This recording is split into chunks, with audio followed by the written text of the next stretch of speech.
You know you should start your assignments earlier. You know you should review your notes after class instead of waiting until the night before the test.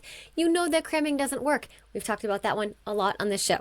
You know that you should break big projects into smaller steps. You know you should probably be using a planner. You should stop using your school portal as a to-do list. You know you should ask for help when you're confused instead of letting it fester until the week before the exam. You already know. So here's the question I am asking today, and I want you to answer it for real. If you already know all of that, why aren't you doing it? Now, before we get into the meat of the show, the answer to that question is not what you think it is, so hang tight.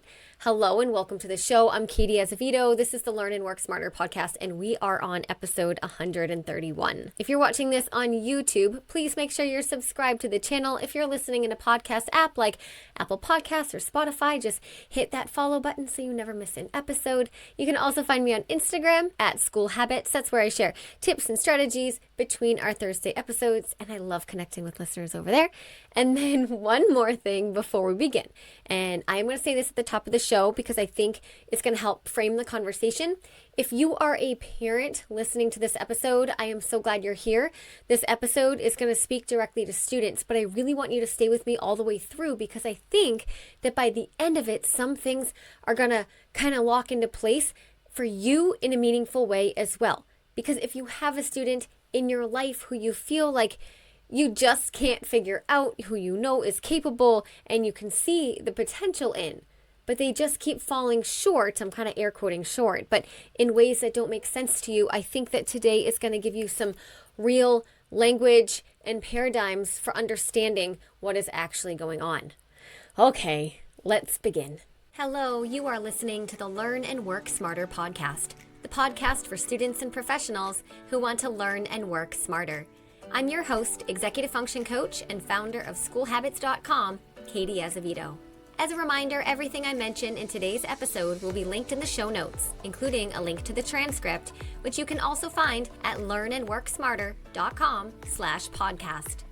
So here's how I want to structure today's episode. I'm going to start by naming the gap between knowing things and doing them. So what it is and why it's so easy to miss. And then I'm going to talk about what the gap actually looks like in real life, because I think that a lot of people experience it without realizing that that is what's going on. And then I want to talk about why the gap exists, because that's the part that is going to lead us into the strategies that I'm going to give you. Of course, I'm going to give you something to do about it right at the end. There are going to be 2 mindset shifts and then 3 practical strategies that you can use right now or when the episode is over, no matter where you are, no matter what you're dealing with. So grab a pencil if you want to take notes. Also, the transcript is always in the show notes or in the description box as well at learnandworksmarter.com/podcast/131. But let's begin with what this gap is, because that's kind of the premise of the whole show. There's this gap between knowing something and doing something. And that is exactly what it sounds like. It is that space between understanding what you're supposed to do and then actually getting yourself to do it in any way that's consistent. And it sounds simple, right? Like almost too simple to deserve this entire podcast episode, but I promise you this gap is one of the most significant things that I see is derailing students. And the reason I think that it doesn't get addressed a lot is because of shame. First of all, that's why, a key reason why we don't talk about a lot of things. And it has a tendency to hide in plain sight. Here's what I mean by that.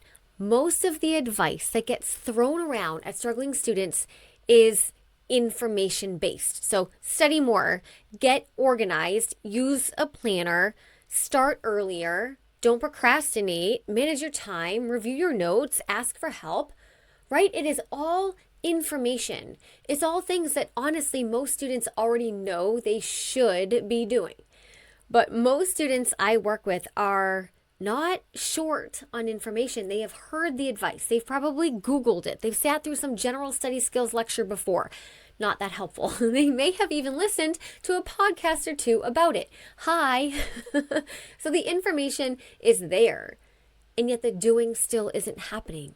And it's that gap, that very specific gap between the knowing something needs to happen and the getting yourself to do it is where so much academic struggle lives. And it's not being addressed in the spaces that I'm in because everyone keeps chucking more information at the problem, more tips, more hacks, more strategies, more listicles, more advice, when the problem in many cases is not even a lack of information in the first place. So, does that make sense? So I want to paint a picture of what this looks like in real life, because I think that sometimes when we're in the middle of it, we don't always have a name for it. So like you can't read the label when you're inside the bottle is how the expression goes, right? And naming something is the first step to doing something about it. So here are some ways that I see, at least in, my professional capacity, which I work many hours a week, one-on-one with private clients, private students, okay, and this is what it looks like. It is the student who knows that cramming doesn't work. They have been told this. They have experienced it. They've crashed and burned after a night of panic studying more than once, and yet every single test cycle, they find themselves doing the exact same thing. They are not dumb. They don't like to fail. They hate it more than their parents hate it. They don't want their parents to be mad. They don't want to have to retake their class. They don't want the impact it's going to have on their GPA or their confidence. But because knowing that cramming is bad and knowing how to build a different preparation system are two different things, they have that gap. That's the gap. Here is another one. It's the student who buys the planner. Maybe they even decorate it. They are genuinely excited about it on September 1st. They got the highlighters and the markers and the stickers. I have so many adorable students I work with who get really excited about it. And they're going to get it together this year. This is the year. But then by mid-October, the planner has been shoved under the bed, or maybe it's missing entirely, and they're back to relying on their memory or their school portal to keep track of everything, which does not work. Does that sound familiar? It might sound familiar to some of you. It might also sound very, very familiar to some of the parents listening right now too. Or a third one, the student who completely understands, genuinely understands the concepts being taught in class. They are following along. They are nodding along. They're feeling good sitting in class. I get this. They might even participate in the class discussion. Again, thinking I got this. But when they sit down for the test, they're like, what? The front door? I don't know jack about anything. Why? Because understanding something in the moment when someone is explaining it to you and being able to retrieve it independently when nothing is in front of you and the stakes are high, in a testing environment, those are completely different cognitive skills. Knowing the material in class is not the same as knowing how to study the material so that you can access it and apply that information into, in different questions and different manners on an exam. And it's this specific gap that I see so often, and I think it's worth digging into what closing that gap looks like or requires. I am not going to talk about the full system and the full strategy. We're going to get there, but just so you can see what I mean when I say this is a skill problem and it's not an effort problem at all. I mean, there's some scenarios in which a kid isn't putting in any effort at all, but I'm not talking about that. I'm talking about the times where you have a student, maybe it's you, if you're a student and you're I don't want this pain and suffering for myself. I want this to be better. Why isn't it happening? I know what I need to do. I just literally can't bring myself to do it. That's what I'm talking about. Now, the reason, just to go back to that most students can't retrieve information on a test even when they genuinely understood it in class comes down to two things. They were never taught, all right? How to space out their studying and then how to actually study. On the spacing piece, most students study the night before, maybe 2 nights before if they're feeling ambitious. And I've talked about this on the show before, but spreading your study sessions out across multiple days, even just 45-minute sessions over maybe a week or so, instead of one big 3-hour block the night before, that changes absolutely everything about how your brain understands and stores and remembers and can regurgitate what it is that it's learning. That's called spaced repetition. Now, more time with your face in the book doesn't equal more learning at all. But because every single time we come back to the material after a period of time has passed, our brains have to retrieve it again. And every single retrieval opportunity strengthens our memory of what we're learning. That is, again, called spaced repetition. And it's not complicated, but it is a skill to build it or to know how to build it and how you prepare for your test. And most students don't know that this is what they're supposed to be doing. They just know they're supposed to be studying, and so they are, but they didn't even think about spaced repetition. And then on the actual like how to study piece, this is big too, because most students, they're rereading their notes or they're highlighting things in their textbooks, feeling like they're good doobies. Maybe they're passively rewatching videos. They're using AI in ways that don't make sense. Maybe they're looking over their slides, kind of flipping through it, going, yep, I know that. Again, not checking their comprehension. And none of that improves test performance because none of it is requiring you to retrieve the information. That is recognition, not recall. Those are like totally different things. The only thing that works to get information from outside of your brain inside your brain are active recall methods. There's a few that I want to name here so that you have something concrete to, think about or Google after this episode. There's the Feynman technique. Then there's the blurting method. You can use the 3-2-1 method. There's, of course, flashcards. Like old school analog flashcards work amazingly well. In my study skills program, School Habits University, I teach the grid quid study guides method. And then there are practice questions too, right? Like struggling through practice questions without the answer key in front of you. That discomfort that we feel is our brain building memory. Like memory is a thing. It's like neurons all webbed together that form like a concept. We need to form those neurons, and we only do that through active recall. Listen though, none of what I just rattled off, like the Feynman technique, the blurting method, 3-2-1, none of that is like a secret. You could Google active recall methods right now and find, a bunch of this information just sort of scattered around. The information, I would say, is generally freely available. I mean, I even have a podcast episode called How to Learn Things. That's episode 7. I'll leave it in the show notes in the description box so you can go there after this one, right? So the info is out there, yet most students are not doing it. Again, because knowing a method exists and then knowing how to integrate that method into the way that you learn and your preferences and your schedule, those are just completely different skills. And that's the dang gap. That's exactly what I mean when I say this is a skill problem and it's not an information problem. Okay, I could keep going with examples. I really could. I see this gap in so many forms. It's the student who knows that they should start their paper early, but doesn't know how to break a paper into actual steps, like smaller increments, and so they don't start the paper even though they know they should. It's the student who knows they need to be more organized, but they don't know what a real organization system looks like in real life. It's the student who knows that they're not understanding the material and they should do something about it, but they don't know how to ask a good question or who to ask or when, or even how to check their comprehension along the way. They just know like something's off, but they don't do anything about it because they don't know what to do. And all of these are versions of the same gap. And they look from the outside like maybe laziness or apathy or defiance or some kind of personal failing of some kind, but they're not that at all. I promise they're not that at all. A quick word, I know I'm talking to students here, but a quick word to parents. I know that it can feel when you're watching this from the outside like your kid just isn't trying. And I know it can feel like if they would just apply themselves or just take it seriously or just listen to what you're telling them, then everything would be different. And I am not dismissing how genuinely frustrating that is. I have 2 teenagers myself. I know exactly what that is. But what I am saying is that in most cases, not all, but most, what you're watching is not about motivation. It is, again, I feel like a broken record, but that's okay. We learn by repetition. It is a skill gap. Oftentimes your kid knows what they're supposed to do. They have everybody telling them what they're supposed to do, but they don't know how to do it in a way that makes sense for them. And we cannot motivate somebody into a skill that they don't have.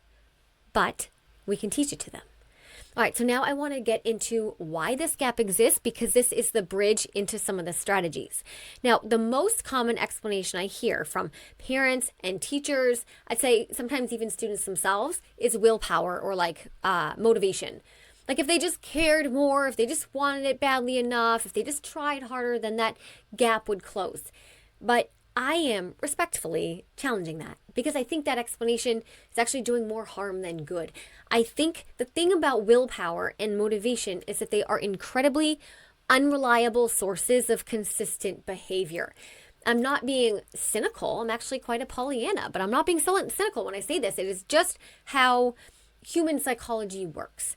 We do not do hard things consistently because we feel like doing them. We do hard things consistently because we have systems and skills and habits in place that make those things happen regardless of how we feel on, any given Tuesday afternoon. The feelings aren't a strategy. And knowing that is a higher level thinking process. But the bigger issue here is that when we tell students, or maybe even when students tell themselves that the reason they're struggling is because they don't want it enough, or they're not disciplined enough, or maybe they're lazy, we are pointing them completely, totally in the wrong direction. We're pointing them at a mirror to examine who they are, when we should be pointing at what they know how to do. And that is a really costly mistake in so many ways. The gap between knowing you should do something and getting your bum to doing it exists because, hear this good, academic skills are not automatically transferred through education. You can go to school for 12 years and not once be explicitly taught how to study or manage your workload, or how to retain information long term, or how to break a big project like an essay or a final project into smaller steps, or how to prepare for a high stakes assessment so that you can confidently walk in and kill it. Even well-meaning people assume that students have these skills because they're in school. And yeah, sure. For some students, they do figure it out on their own. It's usually through some kind of, serendipitous trial and error, or maybe because they have someone in their lives who knows this stuff and they've modeled it. Or maybe they just got lucky and they stumbled into the right strategies along the way. But for many, many students, and not just the struggling students, but students of all levels, even the top performers, but they're just so stressed out that they're incapacitating themselves. The skill was never named, it was never taught, it was never practiced. And so therefore they never mastered it. And we cannot do something well that we were never taught how to do well. That is just the reality of how skill acquisition works. All right, so before I get into what all of this means for you going forward, I promise that's coming. I want to give you something practical to walk away with, because that is how we do things here on the Learn and Work Smarter podcast. So I'm going to give you 2 mindset shifts and then 3 practical strategies that you can use right now, no matter your age, your situation, whether you're a student or you're a working professional. I'm going to do that. But first, I have to address ADHD for a second, because I know that some of you are listening and you're already thinking okay, but Katie, this is different from me. I have ADHD, so it's different for me. And I hear you. If you have ADHD, that gap between knowing, that you have to do something and actually doing it isn't exclusively a skill issue. There is a neurological factor involved here, specifically around task initiation, that's rooted in emotional regulation. If your brain doesn't feel urgency about a task until it's immediate and it's high stakes, right, which is why everything tends to happen at the last possible second, then you're probably not going to do it until the last possible second. That's just how your brain is wired. But what I want to be so darn clear about is that everything I'm about to share works for ADHD brains too. In some cases, it works even more effectively than for neurotypical brains. Okay, so stay with me. You can learn skills. If you have ADHD, you can learn skills just as well or even better than a neurotypical brain, so someone without ADHD. You may not learn them organically like others. You may have to spend more time learning them explicitly, but you can learn these skills just fine. There is no excuse there. Okay? I'm calling you out. All right, so there are 2 mindset shifts first, and then I'm going to go into 3 strategies. So the first mindset shift is about identity, and I think this one is more powerful than it may sound like. 'Cause identity sounds very vague, but here's what I mean.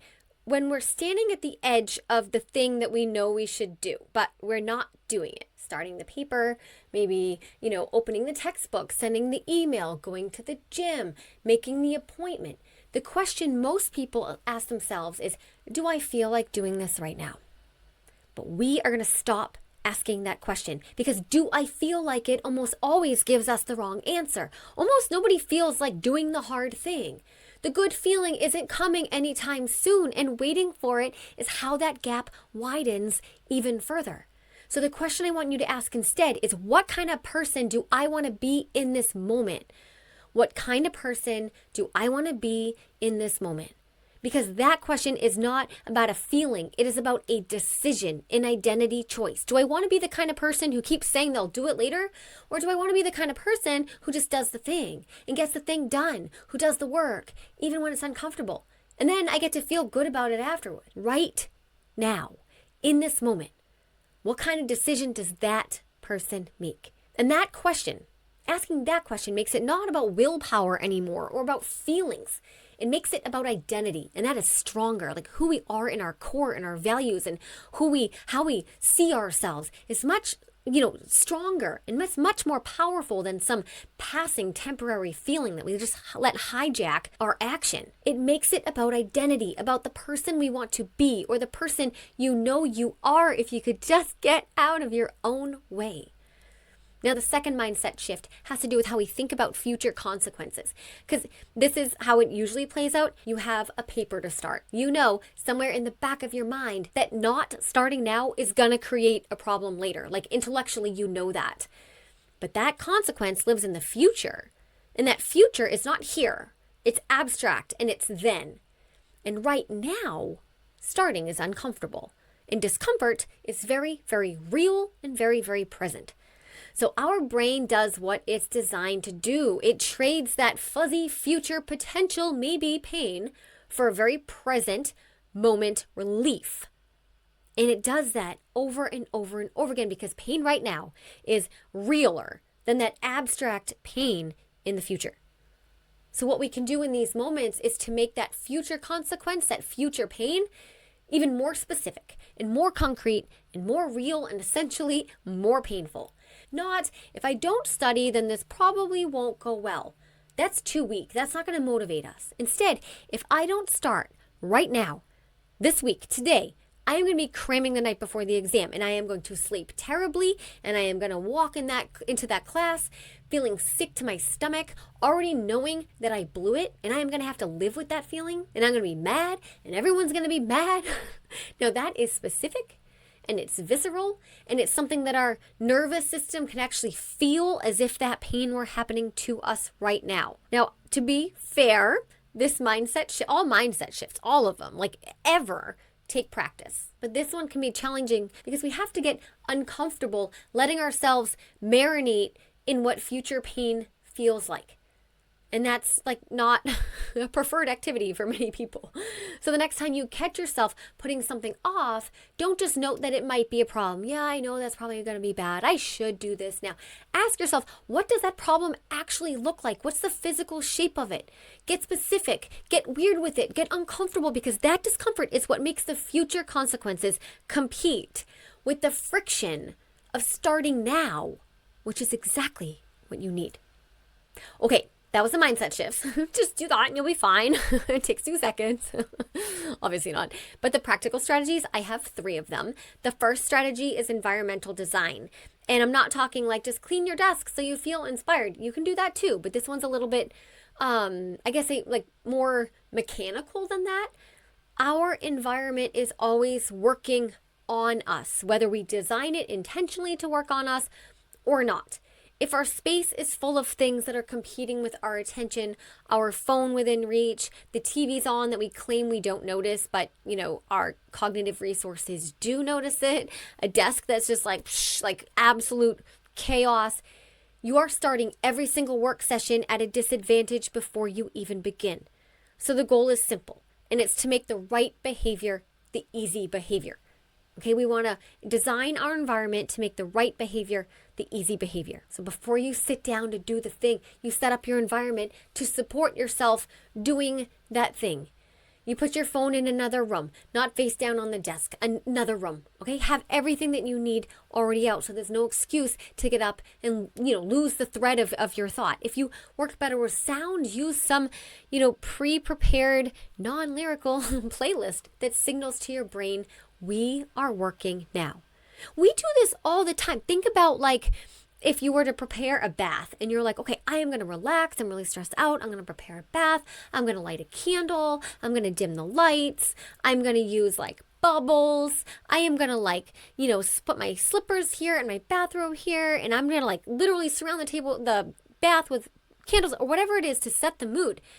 you know that your environment can create that space of like relaxation, of letting go, of deep peace.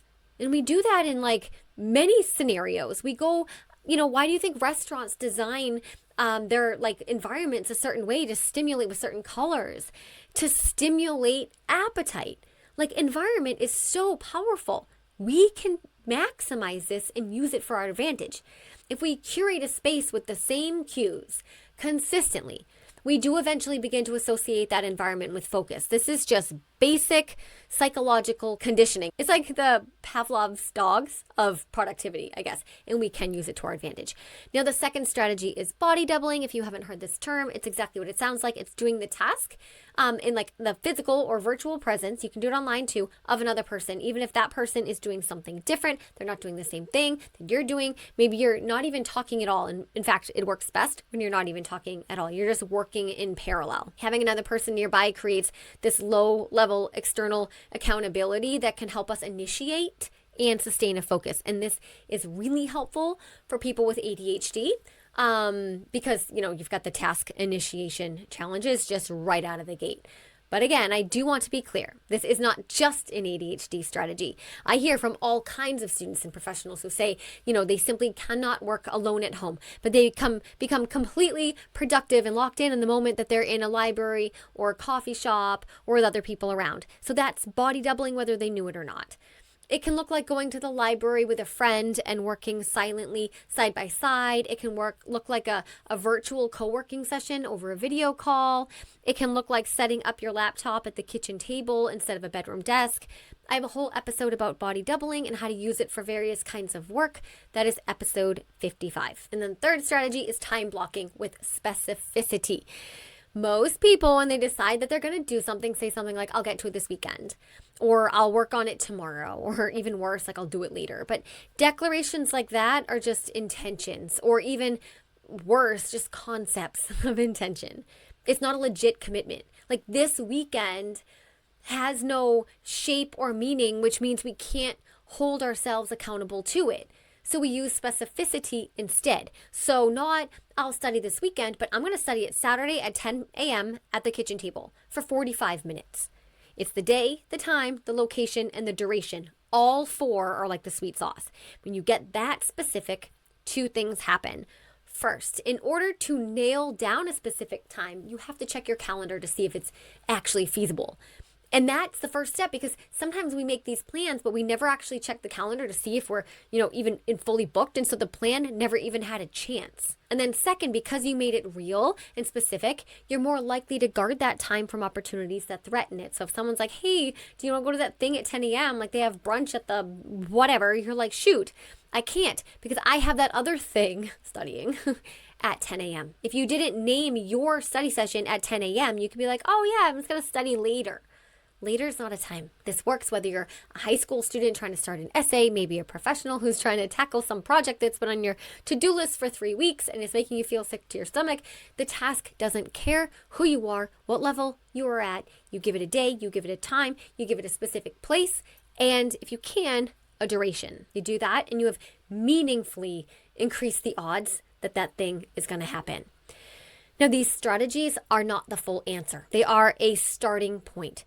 They're the kind of moves that just reduce friction enough for you to get into the thing. But it would be disingenuous of me if I were like, just try these 3 strategies and, you'll always accomplish your goals, right? Because closing that gap between knowing what you need to do and actually doing it, closing it for good, building a system where the doing happens consistently and automatically, not just when you remember to try a strategy, that requires a little bit more. And that's what I want to talk about next, because I just told you that the gap between knowing you need to do something and doing it, it's real, it's common, we all experience it, and has nothing to do with who you are as a person, and it's created because we lack a particular set of skills. And that's wicked good news, because all skill gaps can be closed. And I know that might sound obvious after everything I said, but think about it. If a problem were some permanent thing about who you were, then that would be really hard to change. Like who we are is hard to change. But that's not what's happening at all. This is a skill gap. And skill gaps are closed through learning and practice. That's it. That's all it takes. And I'm not like, I'm not discounting the fact that learning skills is hard, but it's not complicated. Learning what they are and practicing them, that's all it takes. That's the nature of skill development. I'm going to be straightforward the way I am always on this show, like it or not. I am not about to give you some 3-step strategy right now. I am not holding out on you, though. Okay, you know me better than that by now, I would hope. But the real answer to closing that skill gap is not a tip or a hack or a listicle or some quick hit strategy.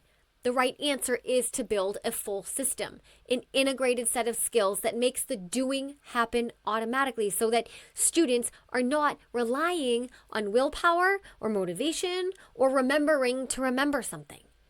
Now, the system looks different for every student because every student has a different skill gap. Some students have the planning piece down, but they can't handle the follow through for whatever reason. Some students know how to manage tasks, but they have no idea how to study the material so they can score what they're capable of. Some students have really good intentions, but just terrible methods.